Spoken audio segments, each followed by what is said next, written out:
Shalom. Shalom. Haleluya. Saya sampaikan salam sejahtera di dalam kasih dari Tuhan kita, Yesus Hamasiah. Ya, haleluya. Saya tidak usah perkenalkan nama saya, saudara ya. Saya yakin hampir semua tahu nama saya. Puji Tuhan. Terima kasih kepada Bapak Gembala, Bapak Pendeta Loki, Ibu, dan seluruh majelis yang sudah memberikan kesempatan kepada saya untuk saya boleh men-sharingkan firman Tuhan pada pagi hari ini. Haleluya, puji nama Tuhan. Ya, saudara, kalau kita melihat dunia akhir zaman ini begitu mengerikan, saudara ya. Sebab memang kita hidup di akhir dari akhir zaman. Tetapi kuasa setan dia terus mengganggu setiap orang yang mau percaya kepada Tuhan supaya gagal di dalam pengiringannya kepada Tuhan. Ya, pagi hari ini tema firman Tuhan adalah keberadaan kita sebagai manusia. Ya, tolong ditayangkan ya. Keberadaan sebagai manusia. Kalimat ini seringkali ada mungkin di pikiran kita, tetapi seringkali tidak pernah kita perhatikan. Sebab memang manusia ya begitu, adanya aku ya begini, setiap hari ya semacam ini. Ya, jadi keberadaan manusia ini sebagai sesuatu yang dianggap lumrah dan biasa dan tidak perlu diperhatikan. Tetapi pagi hari ini saya ingin mengajak saudara sekalian memeriksa sampai di mana sih gentingnya, berbahayanya kehidupan kita sebagai manusia. Ya, firman Tuhan memberikan ajaran itu supaya kita boleh selalu mewaspadai kehidupan ini. Ya, mari kita akan masuk di dalam firman Tuhan. Bila kita menyelidiki kehidupan manusia, kita harus menyadari menjadi manusia itu sangat sulit. Ya, menjadi manusia itu sulit, saudara ya. Punya resiko yang sangat besar. Lain dengan hewan, bila sudah mati tidak ada apa-apanya. Artinya tidak ada resiko apa-apa. Ya, saudara, sebagai manusia itu saya katakan sulit. Saudara, sebab manusia itu hidup di satu daerah yang nanti kita akan periksa bersama-sama, yang lain dengan hewan, lain dengan malaikat. Ya, karena manusia saya katakan, kenapa sulit? Ya, kenapa harus sulit? Ya, karena manusia berada di antara dua kekuatan yang sama-sama menarik manusia ke arahnya. Jadi manusia itu berada di tengah-tengah dua kekuatan yang kuat untuk menarik manusia itu ke arahnya. Ya. Yang pertama kita melihat di dalam Matius 28 ayat yang ke-12. Ya. Yesua mendekati mereka dan berkata, "Kepadaku telah diberikan segala kuasa di sorga dan di bumi." Di dalam terjemahan bahasa Yunani dikatakan exousia en aurano kai epiges. Ya, kalau saya periksa di dalam analytical Greek New Testament, kalimat ini menjelaskan bahwa kuasa ini, kuasa yang diberikan kepada Tuhan Yesus ini disediakan untuk mengubah sifat orang percaya untuk dijadikan mempelai Tuhan. Ini sesuatu yang extraordinary, sesuatu yang lain dari yang lain. Ya, jadi saudara dan saya kita percaya kepada Tuhan Yesus, kita akan dijadikan orang yang lain dari yang lain. Kita akan dijadikan orang yang extraordinary. Sehingga dunia bisa terkagum-kagum melihat kehidupan orang yang percaya kepada Tuhan Yesus. Ini satu kekuatan yang dahsyat. Saudara. Ini yang pertama ya. Ini salah satu yang menarik kita. Dan yang kedua kita lihat. 1 Yohanes 5 ayat yang ke-17 berkata, kita tahu bahwa kita berasal dari Elohim. Dan seluruh dunia berada di bawah kuasa si jahat. Kalau tadi kuasa dunia ini sudah diberikan kepada Tuhan Yesua untuk mendatangkan sesuatu yang positif, maka sekarang dikatakan di sini dunia berada di bawah kuasa si jahat. Seluruh dunia berada di bawah kuasa si jahat, atau dalam terjemahan bahasa Yunani dikatakan ho kosmos olos en to ponero keitai. Artinya kuasa untuk mempengaruhi sifat manusia supaya hidup dalam kebohongan. Itu juga saya periksa di dalam Analytical Greek New Testament. Jadi saudara, ada satu kuasa yang sekarang ada di dunia ini yang juga berusaha untuk mempengaruhi manusia. Kenapa? Kok mesti ada dua kuasa ini di dunia? Saudara, mestinya kalau kuasa sudah diberikan kepada Tuhan Yesua, kuasa iblisnya nyingkir sudah. Kan begitu. Saudara. Karena terang dan gelap itu nggak bisa bersatu biasanya.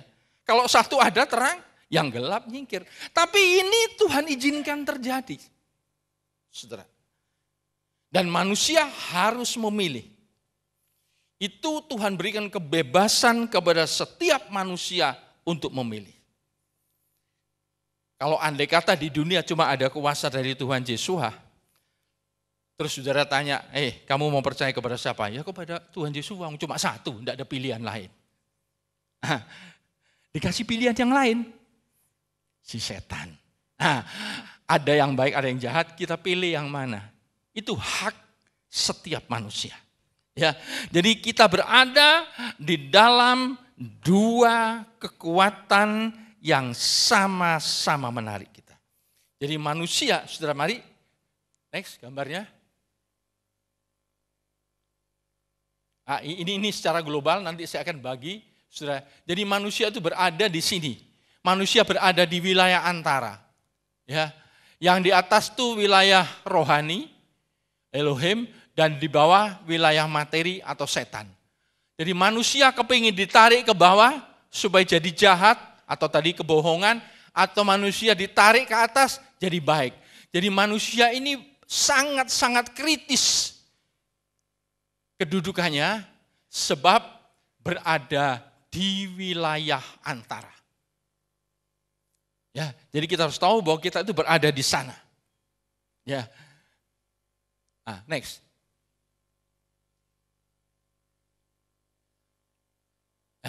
Ada 4 sudut pandang yang akan kita periksa pada pagi hari ini secara ringkas.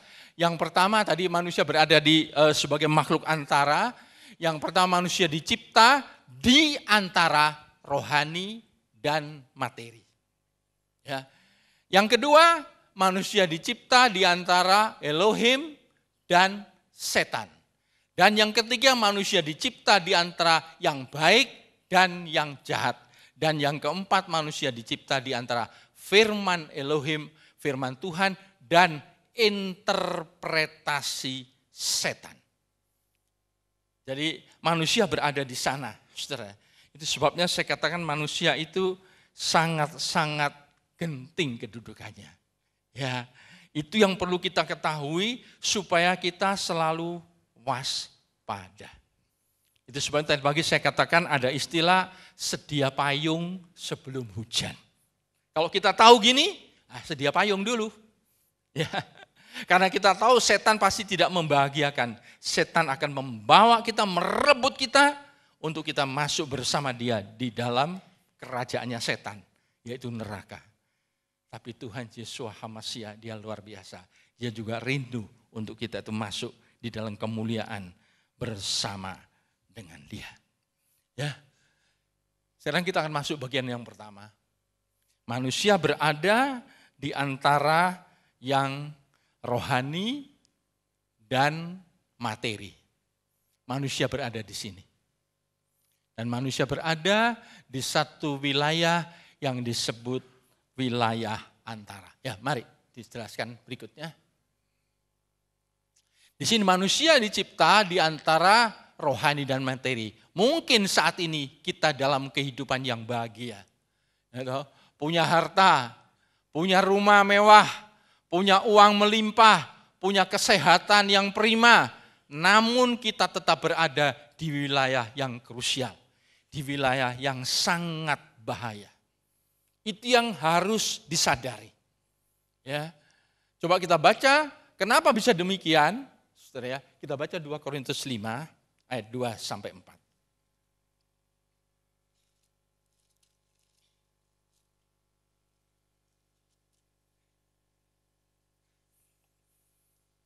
Saya bacakan untuk saudara sekalian. Selama kita di dalam kemah ini, tabernakel atau tubuh ini, kita mengeluh karena kita rindu mengenakan tempat kediaman sorgawi, kepingin sesuatu yang rohani, tapi di atas tempat kediaman kita yang sekarang. Jadi manusia itu rindu. Dalam keadaan seperti manusia ini kepingin sesuatu yang rohani. Wajar, saudara ya, kepingin sesuatu yang rohani. Sebab dengan demikian kita berpakaian dan tidak kedapatan telanjang. Ini satu etikat baik yang luar biasa.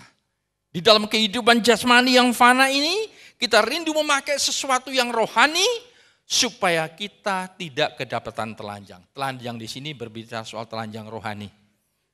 Dosa. Ya. Sebab, ayat yang keempat, sebab selama masih diam di dalam kemah ini, kemah yang sekarang ini, kita mengeluh. Ya. Jadi di dalam kehidupan manusia itu banyak keluhan-keluhan. Banyak persoalan-persoalan. Kita mengeluh oleh beratnya tekanan. Ada tekanan apa itu? Karena kita mau mengenakan pakaian yang baru, yang rohani, tanpa meninggalkan yang lama. Yang lama kepingin digandoli, tapi ya kepingin yang baru. Itulah sulitnya manusia. Saudara. Sulitnya manusia begitu, kepingin yang rohani, tapi yang jasmani ya. Saudara.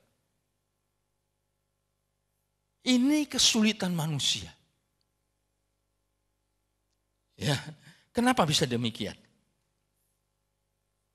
Supaya, saya ulang kembali ayat yang keempat, sebab selama masih diam di dalam kemah ini, kita mengeluh oleh beratnya tekanan karena kita mau mengenakan pakaian yang baru tanpa meninggalkan yang lama, supaya yang lama itu ditelan oleh hidup. Maksudnya supaya yang lama itu ditelan oleh kehidupan yang baru tadi. Maksudnya begitu, tapi ada satu perjuangan, ada tekanan, ada sesuatu yang tidak mudah dilakukan oleh setiap manusia karena persoalan ini. Karena manusia berada di antara yang materi dan yang rohani.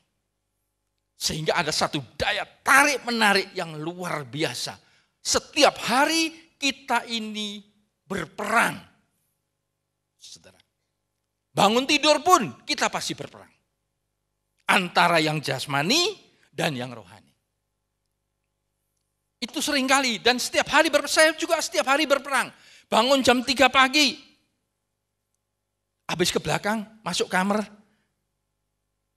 Dalam hati berkata, doa jam 3 pagi itu enak. Yang rohani. Tapi yang jasmani ngomong, kamu kan masih ngantuk, tidur aja. Nanti bangun tidur jam 6, jam 7 kamu baru berdoa. Yang rohani ngomong, enggak, doa sekarang. Yang jasmani ngomong, enggak, nanti perang. Di dalam hati ini, antara mau tidur ataukah doa. Biasanya yang menang yang mana saudara, menurut pengalaman saudara? Yang bobo yang menang. Itu biasa. Ya, itu biasanya juga sering ngalami gitu, sudah. Jadi saya tidak heran. Seringkali begitu, tapi itu peperangan memang. Peperangan antara yang materi, yang jasmani ini dan yang rohani. Dan itu terus ada di dalam kehidupan ini. Namun luar biasa, sebab ayat yang kelima luar biasa. Puji Tuhan, kita berada di dalam rencana Tuhan. Jadi persoalan peperangan tadi itu berada di dalam rencana Tuhan. Sangatlah penting untuk memikirkan masalah rohani dan materi dua-dua ini dengan sangat serius supaya maksudnya yang fana ditelan oleh hidup menjadi pilihan utama. Next. Ya, supaya yang fana ditelan oleh hidup, ya, ina kata pote tu teneton upotesoes. Ya, ini kata sifat, saudara ya. Ini memerlukan sifat memang. Yang fana ditelan oleh hidup, itu berbicara mengenai sifat. Sehingga kita betul-betul menang. Sifat yang jasmani ini dikalahkan oleh sifat yang rohani. Dan ini enggak mudah, saudara. Diperlukan perjuangan. Filipi 2 ayat yang ke-12, coba kita baca. Filipi 2 ayat yang ke-12. Hai saudara-saudaraku yang kekasih. Saya mengulangi kata-kata Paulus, saudara-saudaraku. Adelpos berarti saudara dan saya mengutip kata-kata Paulus, adelpos itu satu kandungan. Saudara dan saya itu satu kandungan di dalam iman kepada Tuhan Yesus Hamasiah. Amin. Saya sampaikan itu kepada saudara.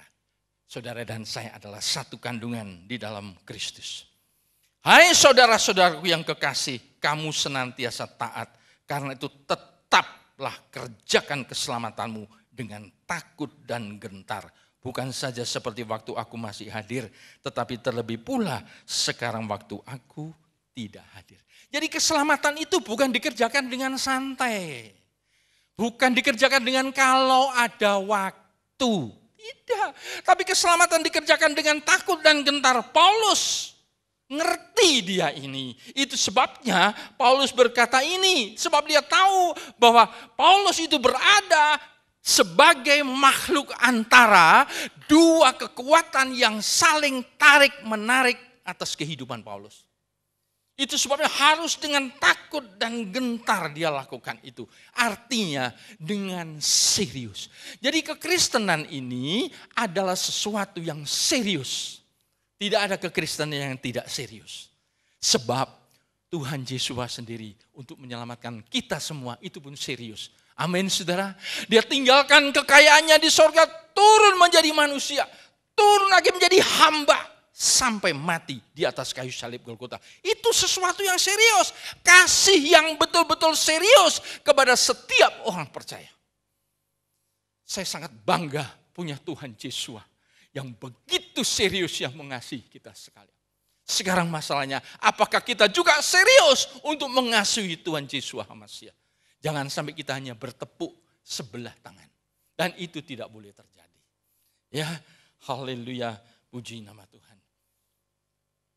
Ya, saudara, di dalam ordo kreatio, manusia dicipta di antara dua wilayah. Untuk wilayah atas, manusia paling bawah. Untuk wilayah bawah, nanti saya jelaskan, manusia paling atas. Itu sebabnya manusia sering mengejar harta mati-matian. Namun untuk yang rohani hanya dijadikan pelengkap penderita. Coba kita lihat gambar nomor 1.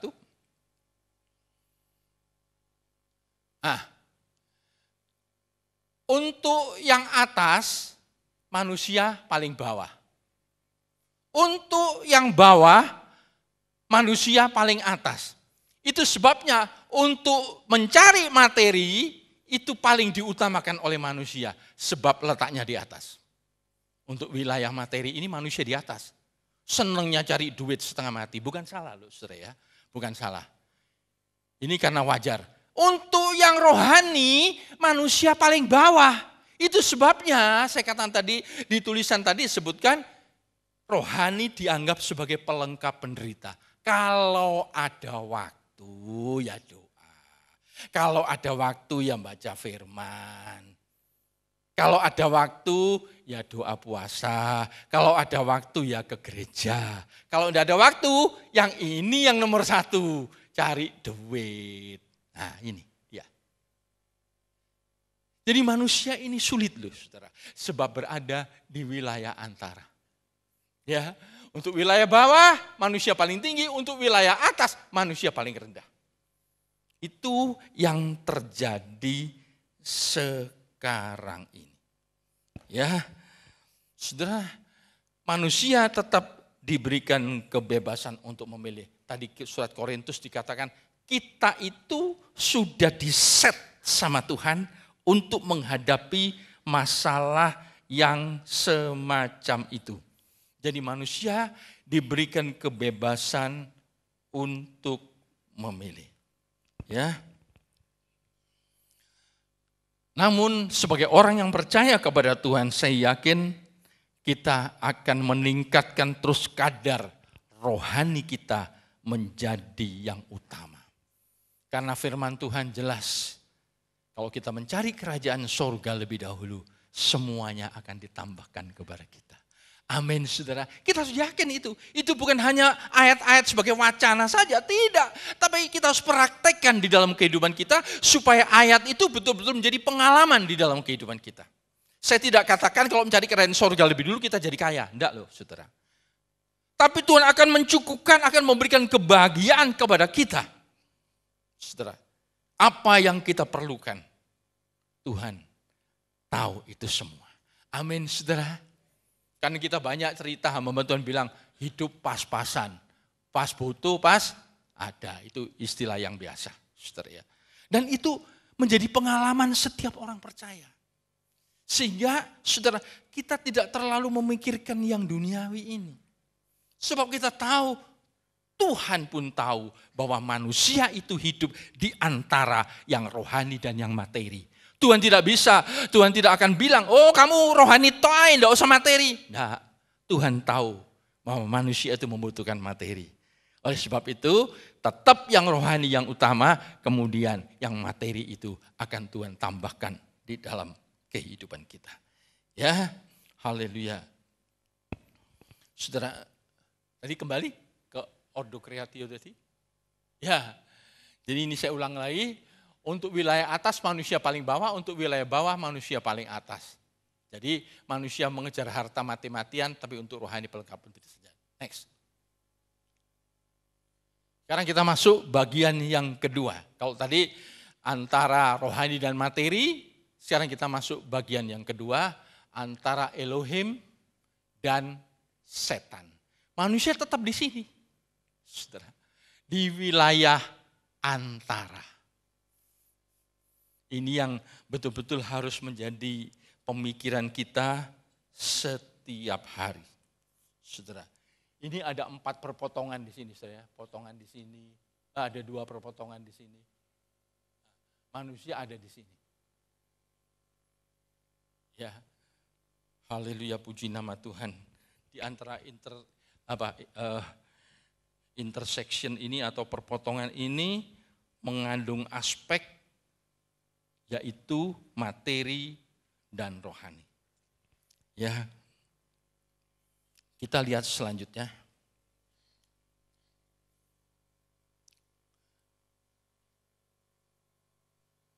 Dua ya. Elohim menghendaki kita di pihaknya. Setan menghendaki kita di pihak setan. Ini loh kesulitannya manusia.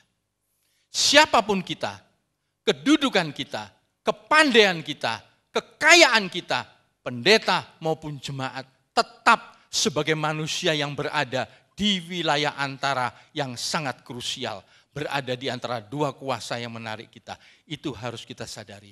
Memang saudara, di dalam perjuangan tadi, Tuhan Yesus memberikan satu kekuatan lewat Roh Kudusnya, supaya orang yang mengasihi Dia itu selalu dibela oleh Roh Kudus.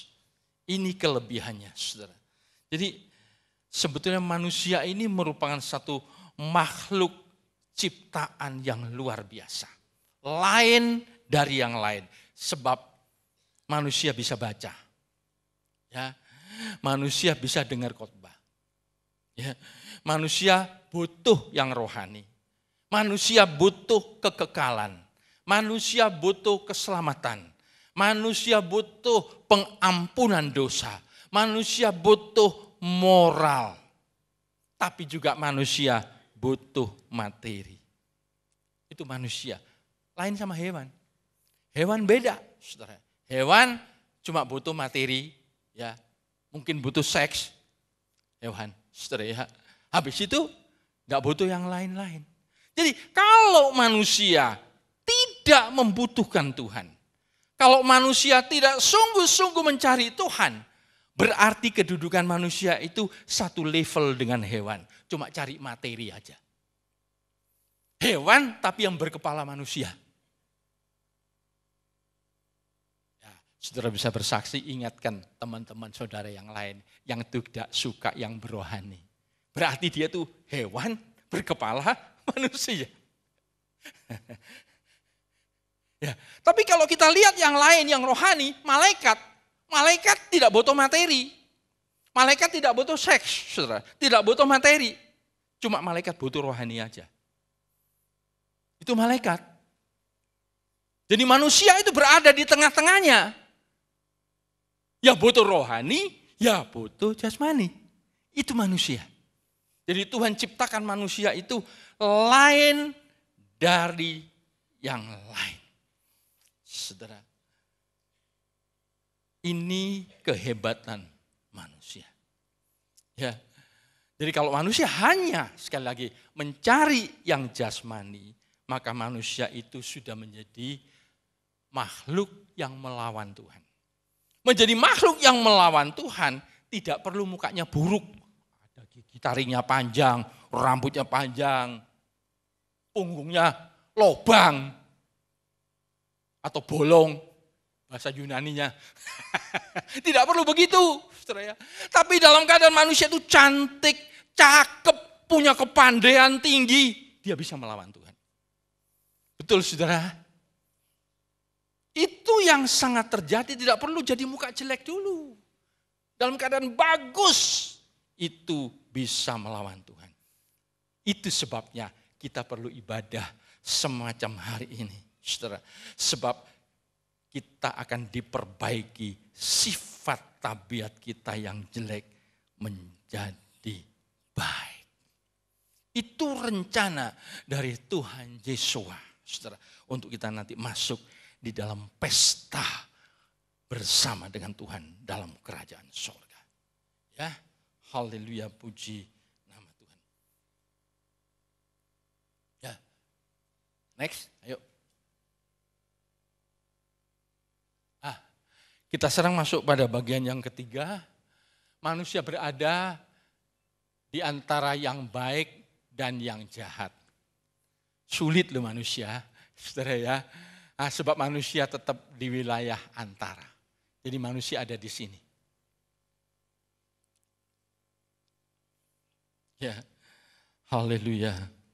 Saudara sekalian, manusia itu memang selalu diganggu oleh kuasa-kuasa setan.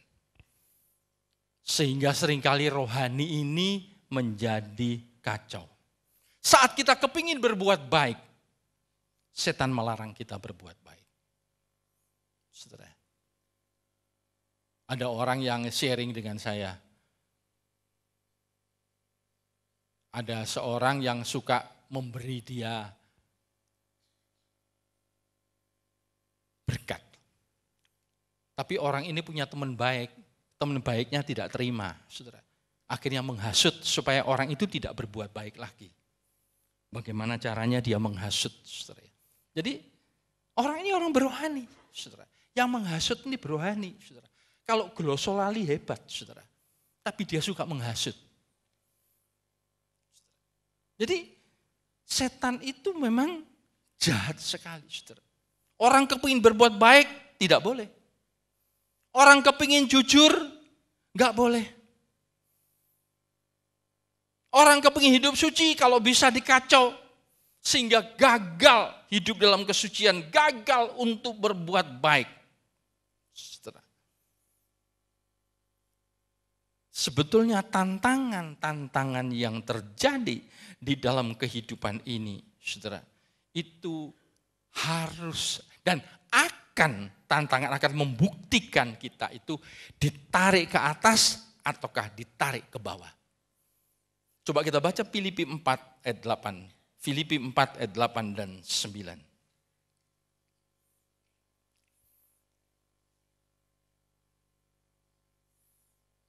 Jadi akhirnya saudara-saudara, semua yang benar. Nah, ini berbicara soal firman Tuhan.